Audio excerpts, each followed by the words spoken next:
Good morning. It's Wednesday, February 25th. We are going to spend some time this morning on our miscellaneous bill S323.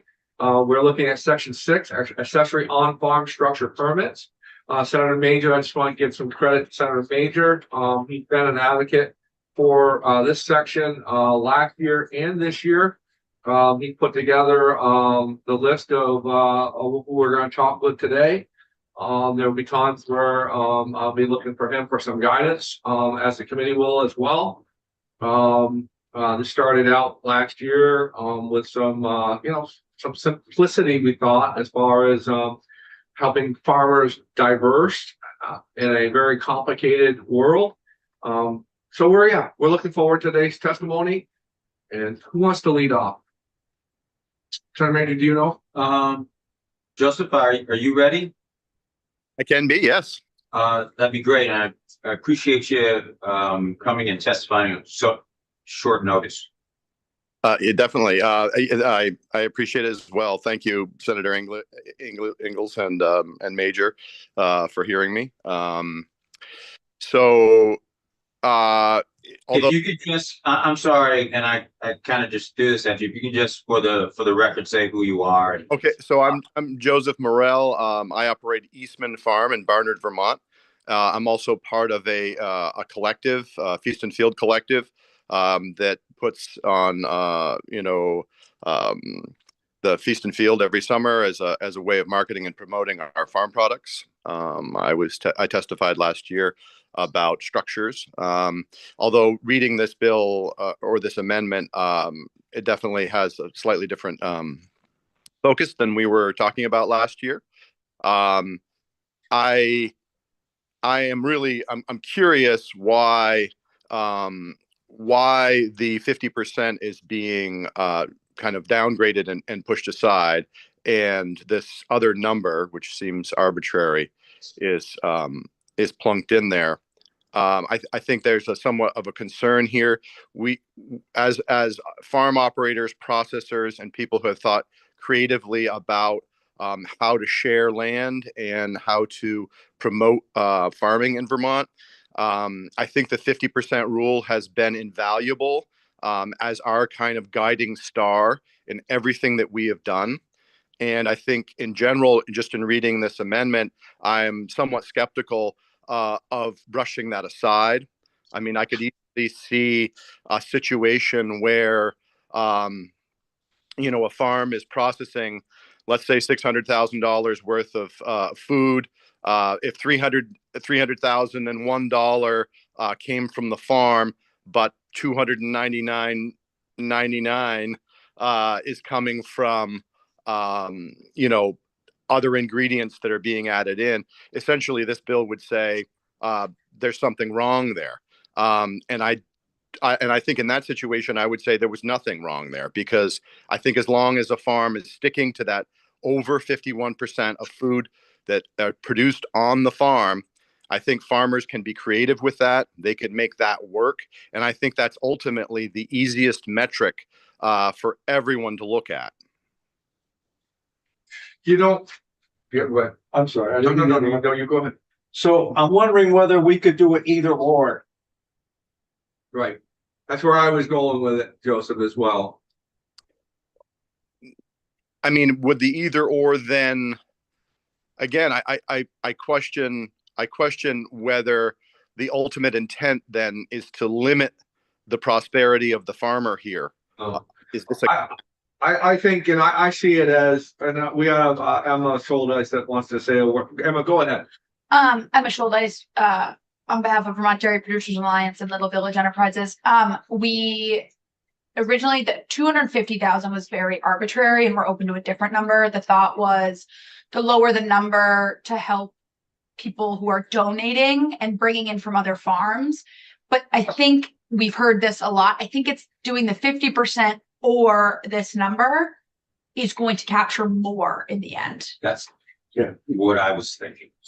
Is it would capture more than just, it wouldn't limit. Correct. It would broaden. That was our hope. More than it. That was our hope. Else. That's how I interpret it. Amazing how three people came up with the same thing. Yes. Thank you. So I think, yeah, I mean, I like that discussion that just happened, Joseph. Did that change your opinion on anything like that? That we're not trying to penalize in any way, shape, or form? We're just trying to bring in more people? Do you see it that way, or? Yeah, I think ultimately, our like I said, our guiding ethos, holding to that 51%. I think part of what we're part of the world that we're looking at too is, we don't want to give a broad stroke for others to essentially greenwash what they're doing. If that's not the intention here, and that's just to create accessibility, then I think that an either or I think would be fine. I really just feel like keeping the language consistently throughout, of the 51%, I think is really important. Joseph, you just brought up a really good point. And I'm not asking you to throw anyone under the bus, but explain to us, because you're in this, you're living this, explain to us where your guys' rub would be, as far as we're trying to do this, but we see the threat of other people trying to game this system to something different. Can you explain that a little bit for us so that we can totally understand? Because you kind of made that comment a little bit about people doing something a little different. Help us with that. Well, I mean, I guess I question, like, let's say if a farm, had a product that was majority off farm sourced. Too many ingredients were coming off farm, but some of it was coming from the farm. For them to use that kind of business model as an excuse to then construct a processing building, and get further down the road of processing, without being able to put 51% of their product through that building. I think that's where it opens it up to folks that might be, So you're talking almost like a commercial farm stand or something like that starts to import product and. well, I mean, I think that the legislation that has passed already gives farm stores the ability to sell more product from other farms, than from their farm. I think that, ultimately, I feel like building a processing building, and that kind of construction is pretty weighty, and pretty important. And I don't think we want to give that permission just to anybody willy-nilly with a great idea that's going to throw in a little bit of their farm product into the mix. So I just think that's where it gets a little strange. I think in the context of a store, yeah, okay, so you're bringing in other farm products. I can see that many farms only produce one or two products. And so having a farm store with an array of products is going to help attract people.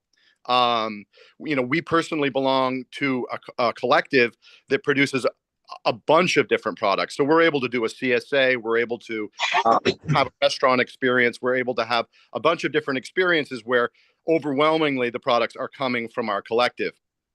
So I think a store is very different, and then actually being able to break ground on something without having a business model that shows that over 51% is coming from that farm.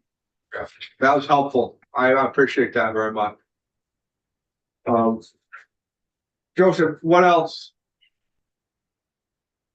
I mean, obviously we're still, working through the issue that we had last year. We're still trying to seek justice in that case. And we will continue to do so. I don't really have any further comment on this particular section. Okay. Good. Committee. Good. Senator Major, lead it. Yeah. Thanks, Joseph. I appreciate it. Thank you. Okay, your events as well. They're very cool. I appreciate it. Jenny, do you want to come up and talk? Sure. Actually, I'm Brooke I'm Dingley. sorry, Brooke. No, that's okay. I think we have Jenny online. There she is. That's our general counsel of the Okay. Land Use Review Board. She's Ski account. yeah. Woo. Good morning. Good morning. My name is Brooke Dingledine. I was a lawyer for 30 years here in Vermont, doing land use as well as other litigation. And I had the honor of being selected for the Land Use Review Board. We have been working for the past year nonstop and trying to implement all of the tasks of Act 181. And accessory on farm business was a report that we had asked for delays in tier 2 reporting, but the legislature had wanted us to fulfill that obligation. With all of the other reports and studies that we had been involved in the regional planning, we had asked for a delay in that because we felt like we really could not give it the attention that it deserved. This board is very supportive of our farms, very concerned about the amount of farms that we've lost and our primate soils, because Act 250 is the one place where primate soils are protected in the only place. So in terms of supporting our farms, we are endeavoring to figure out how to do that. The specific provision of $250 in sales of non-qualifying products is certainly a bright line. And we like bright lines because that way our organization can more easily implement the law and apply it. My reaction to it is I just don't know where it came from, and I would agree it sounds a little bit arbitrary. Not that it's wrong or anything. I just don't understand the basis for picking that number. But the other issue that we have, and I'm going to rely on Jenny maybe to jump in and explain it because I may not do a great job, but what we're talking about are like business models or what you think might happen or how what are we going to sell? And that's all like in the future instead of, it's very speculative. And so we're also trying to find something that doesn't require a lot of research and evidence and information about, do we need to see your books to show us, what you sold last year and that kind of thing. So I think that there are inherent challenges either way, whether you're doing ingredients or percentages.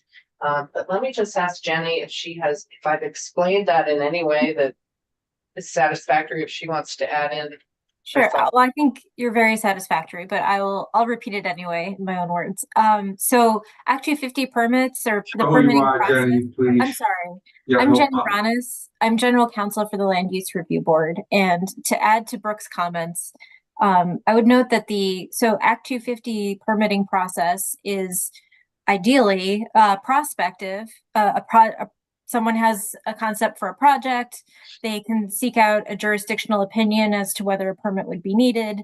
If one is, they would acquire that permit and then they would commence their operation. There is obviously, we have an enforcement side and we issue after the fact permits for projects that are sort of discovered to have triggered jurisdiction advertently or inadvertently. But in an ideal world where everyone is seeking the need for permitting prior to their projects, it is, as Brooke said, it's difficult for people to predict or to be able to state with any kind of certainty regarding whether they're the 50% of their annual sales or a certain dollar amount of sales are going to happen in any given year. So from an Act 250 perspective, determining whether that project would trigger our jurisdiction, it's relatively unknown. I mean, certainly we could rely on someone saying, I'm only going to make $240,000 next year off of these types of sales. And that's what we have. But Brooke really brings up a good point that if we are on an enforcement sort of side or trying to look retroactively, it's a big burden of paperwork and processing and things like that. So ideally a bright line that doesn't involve having to look retroactively at the activities of a particular type of project would suit us very well.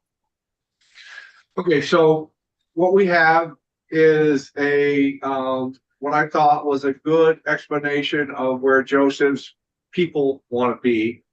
They want to be whole and pure, and they want to use the products on their farms. They don't want to import products. They kind of game the system. And then we have a 51% proponent of that, and then we have a $250,000 limit there seems to be some consternation as far as where it is. So let's just break that up. And where should that number be? What's going to make the land use review board happy? What's going to be? What are we going to be so that we don't have to have this argument when we're trying to sell this to the rest of the Senate and everyone, and to solve the problem of what we're trying to do with on-farm accessories, so we can sail this thing through. Because a lot of times what happens in this building is that people think you have ulterior motives, that you're trying to get to something different than what you're trying to get to. And that's not what we're trying to do. We are trying to solve a problem.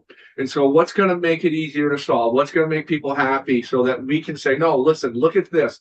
This is the single point that we're trying to do. So does anybody have any discussions about where we need to, what we need to be, where we need to be to make that happen?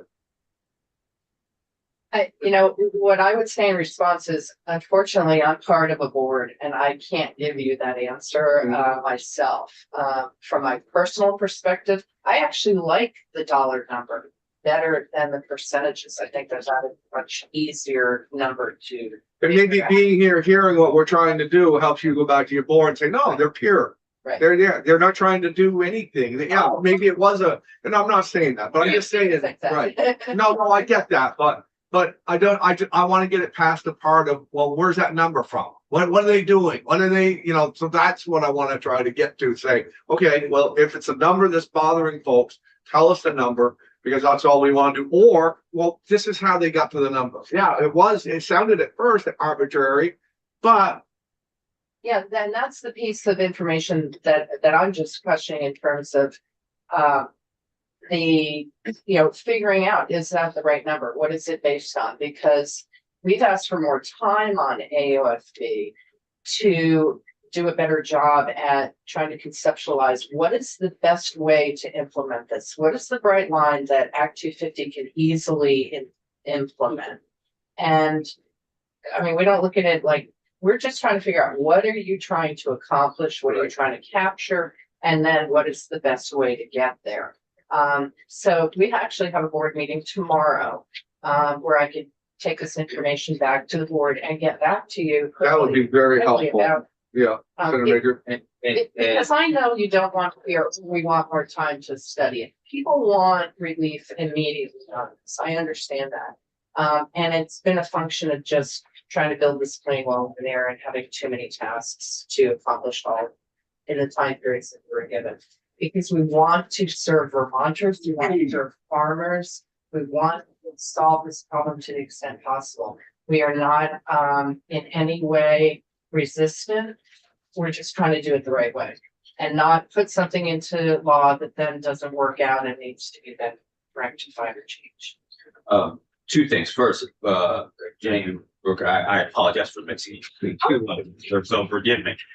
Secondly, a little bit to Senator Ingles' point, and I think to your point as well, is when I hear you, so it would be easier if we had a number, and that would, and how we get to that number, and if you could help us to figure out, well, how do we get to that number? And then I'm looking at Joseph as well, and just making that fair for the farmers as well. So where that sweet spot is, so you can, I hate to use the word enforce, but you can implement. I like the bright red line. Yeah. I like that. Yeah. I like that. So here it is. This is it. And everybody's on the same page. Our farmers are satisfied. They know what the boundaries are. They know the framework. You know the framework. Everybody's understands what it is, and then we can move forward. I think whenever you have something that is arbitrary, I think everybody goes, well, where do we get that from? Sometimes you just get lucky. Yeah. And it's the right number. I mean, if the argument is, did the number come from versus, well, that's too high, that's too low, we're not having that discussion. We're just trying to figure out where the number is. If I may, sirs, I think that's partly why we're asking for an extension on the report. It would allow us to do more public outreach and involve stakeholders who could help us better determine what that number is. And we could make a recommendation that's based on a more holistic view of the problem other than just our perspective.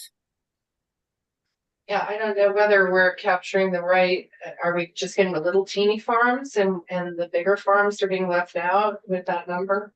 Those are the kinds of questions that we need to go back to the stakeholders and make sure that this is the right fix. Joseph, I guess what I'm questioning is that by setting a number, I mean, we just lived through an inflationary moment, and that we're still kind of dealing with. I think by setting a number, are we setting the legislature up for revising this number on a regular basis? Again, I go back to the 51% of farm products. Farmers know how much products they produce. They have records of that. And those are readily available. And I think that the idea of setting a number that could in 3 years be very different, again, not scaled to small farm, large farm, and those differences, I just think it essentially is, it just seems like it sets the legislature up for having to revise this over and over again. Whereas the 51% of farm products is something that a farmer will be able to substantiate pretty easily. And I'm not sure why that's difficult for anyone to understand. so happens. Easy enough to put in a language of $250,000 with, that it follows the cost of living. So the number always continues to go up if inflation goes up. And I don't see why that. So then let's go back to, and I think it has something to do with Emma. Why we even have the number in there. And Emma, why do we even have the number in there? Yeah, it's all your fault. It's always my fault. It's not very much. The number is in there because of the donation aspect and because of, because when you make a product, it combines multiple different things that also could be coming from neighboring farms. This is a way to capture more farms, but it's also, the hope is, again, I think it's going to be smaller farms, not like these massive farms. So I think it's these smaller farms who are donating and or preserving, getting back to the whole farm kitchen aspect. I don't see how having the or in there is an issue. I guess that's an answer question for, but I think it just is capturing more farms. Sure. And again, to be, I think Senator Major and I talked about this in the hallway a couple days ago. We are not looking to capture massive wedding venues, massive events like that. And I don't think anyone in this room is. And it was for the nonprofits. That's why we put that number in there. Yes. Because it's hard for them to show, Percentage versus dollar amount. Okay, If I could just take this Please. information back to the LURB, Yeah. and we'll talk about it tomorrow. We should have an abbreviated meeting tomorrow, but I think we can certainly get a conversation going about it to give you some feedback at this point. We understand the desire to act on this session. we really would like to. Yeah. And I hear Jenny, I'll take it back to stakeholders. I hear that. I really like not to delay it that long. I think if we could get some language in there, and we could set it up, and hey, you know what? I get it. I get it how this building works or how this town works, that once you pass something, you gotta ride it into the ground all the way to China and turn around and come back without changing it. I understand that, but if we could put it in there to where it could be a changing document, we can do that. I just want to solve a problem.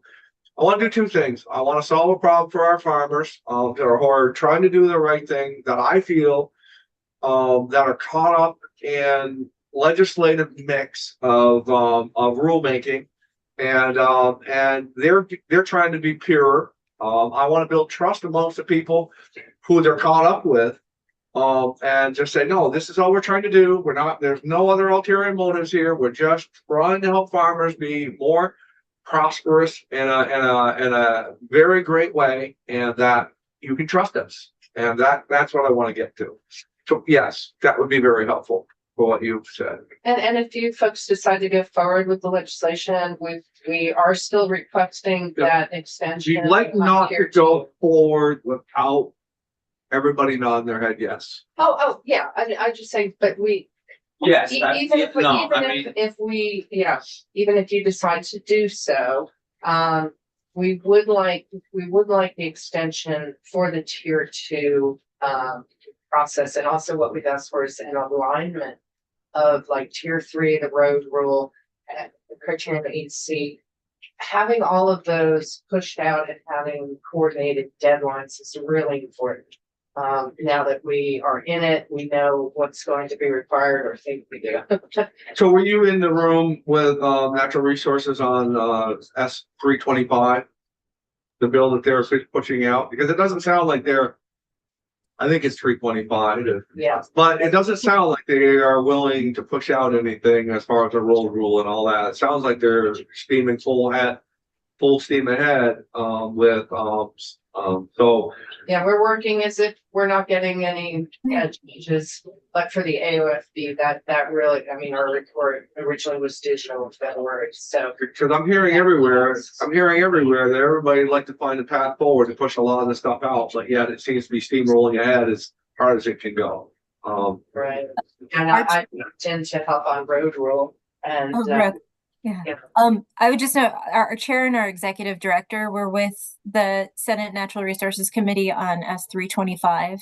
And I believe the board is putting together a draft that has a proposal of date extensions that largely takes everything to a unified date on December 31st, 2027.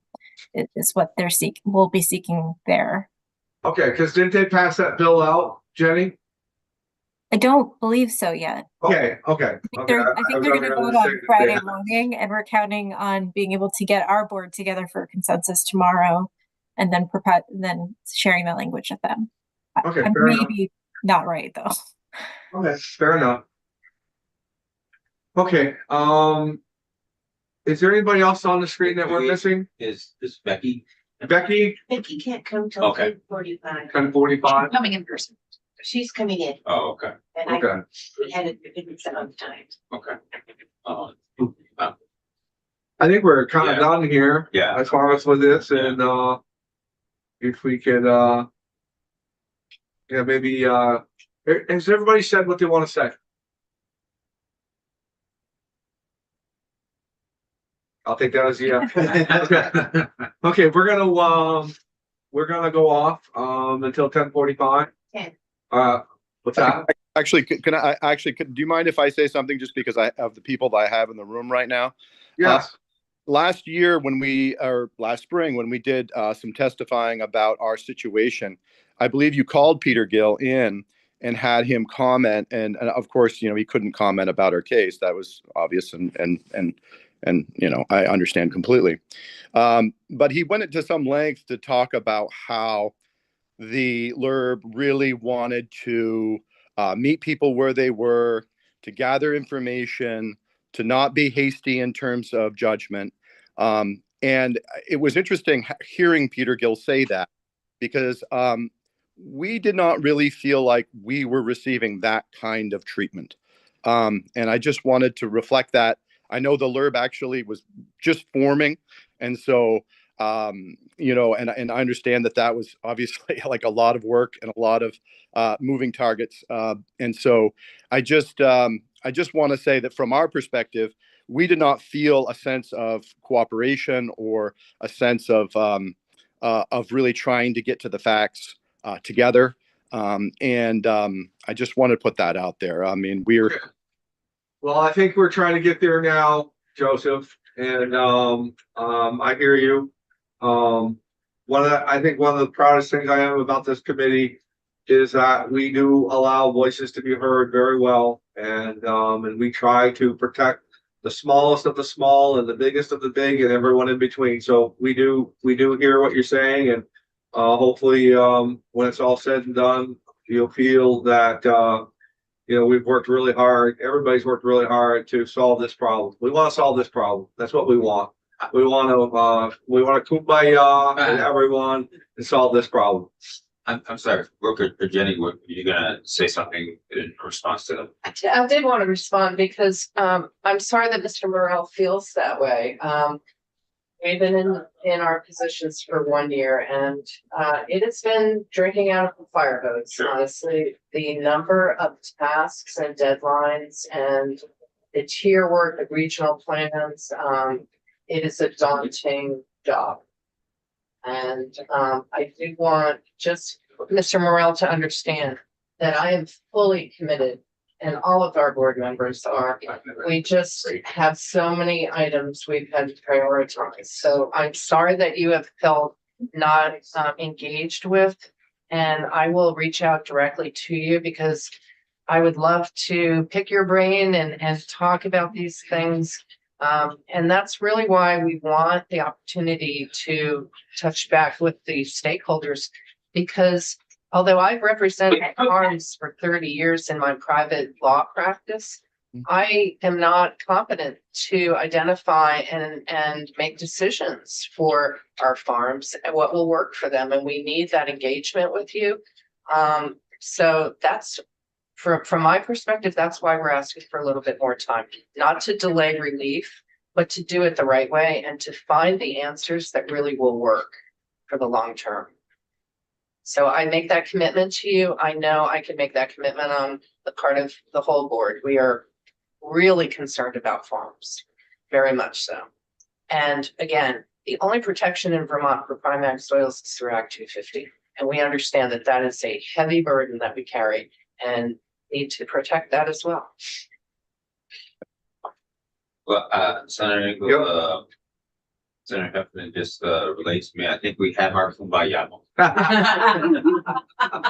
Okay, well, I'm gonna take a 10-minute break. I know our next people are in early and we can start a little early. I just have to run upstairs for a minute, so let's take a 10-minute break. I'll be back at 10 of.